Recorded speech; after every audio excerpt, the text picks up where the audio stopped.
कैसे मैनेज करूं? ऐसा करते हैं, इसके लिए एक केयर टेकर रख लेते हैं, वो देखा करेगी इसे। मेधा को पति की बात जंच जाती है और वो केयर टेकर की तलाश शुरू कर देती है। एक दिन उन लोगों के घर एक महिला आती है जो दिखने में पढ़ी लिखी लगती है। जी, क्या काम है आपको? मैम, मेरा नाम स्नेहा है।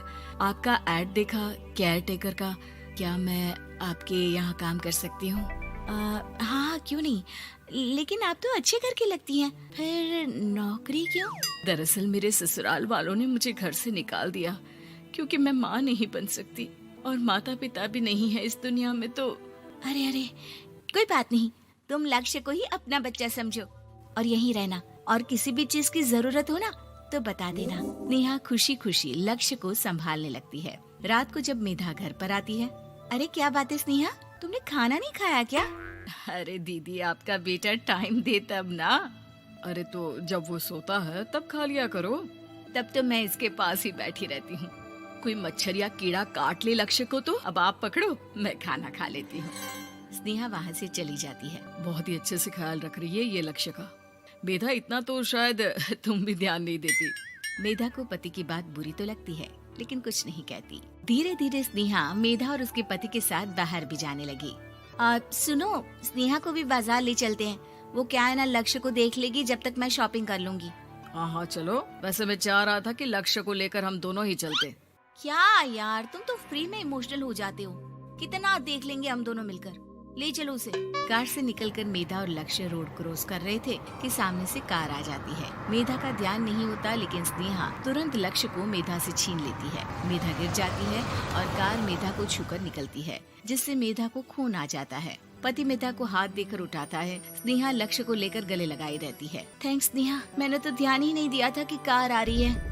स्नेहा का गुस्सा मालकिन पर टूट पड़ता है। अरे कैसी माँ है आप, अगर आज कुछ लक्ष्य को हो जाता तो मैं आपको कभी माफ नहीं करती। छोटा सा बच्चा है, उसे चोट लगती है तो पता है कितनी तकलीफ होती है। पति भी स्नेहा को देखने लगता है कि उसे क्या हो गया।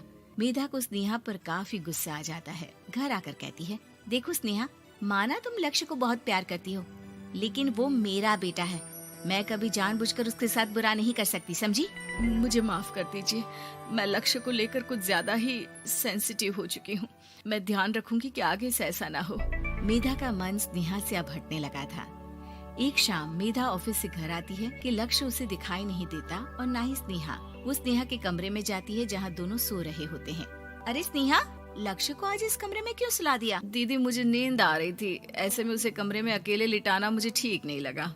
मेधा बच्चा उठाने लगती है कि स्नेहा टोक देती है। रहने दीजिए ना दीदी, सो रहा है, फालतू में नींद खराब हो जाएगी। मेधा को गुस्सा आ जाता है और वो बच्चा उठाकर वहाँ से चली जाती है। अगले दिन मेधा स्नेहा को बुलाती है, साथ में एक और लड़की खड़ी होती है।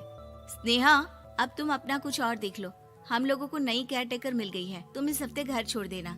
स्नेहा का मन लक्ष्य को छोड़ने का नहीं करता, लेकिन नौकरी तो नौकरी होती है ना। स्नेहा घर से चली जाती है। धीरे धीरे महीने और साल बीतते जाते हैं और लक्ष्य एक नौजवान लड़का हो जाता है। लक्ष्य, आज मुझे मंदिर जाना है, ले चलोगे? ठीक है माँ, एक काम करके अभी वापस आता हूँ, तब तक आप और पापा दोनों तैयार हो जाइए। दोनों तैयार होकर बैठ जाते हैं लेकिन लक्ष्य काफी देर तक नहीं आता। अरे मेधा, फोन तो करो लक्ष्य को, देखो क्या हो गया उसे। मेधा फोन करती है तो पता चलता है कि लक्ष्य का एक्सीडेंट हो गया है और वो सिटी अस्पताल में है। जल्दी चलिए, पता नहीं कैसा होगा मेरा बेटा। अरे चिंता ना करो, सब ठीक होगा, मैं अभी कार निकालता हूँ।